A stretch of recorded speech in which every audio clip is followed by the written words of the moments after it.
Например, јавните дискусии се резервирани само за закони кои се од пошироко значење на јавноста и може да се организираат само во прво читање. Зошто уопште и понатаму обстои ова, кога јавната расправа сега и за кривичен законник, ако не се лажам, беше јавна расправа организирана.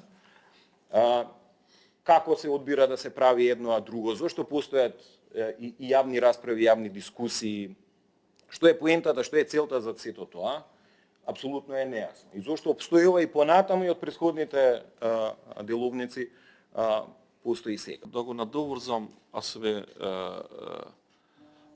се произвлекува од процесот како го вржевме, како дојдовме до новиот деловник, е тоа што ние се обидовме да направиме политички консензус и дојдовме до тој политички консензус околу носење на новиот деловник, но заборавивме на два многу битни елементи кои сега во истражувањата ги очигледни се и ни се јавуваат во нашата секојдневна работа.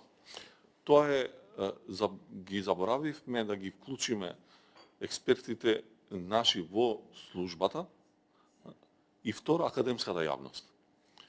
Значи ние мора да бидеме понатамошниот или следниот наш шекор во однос на деловникот мора да ни биде да биде инклузивен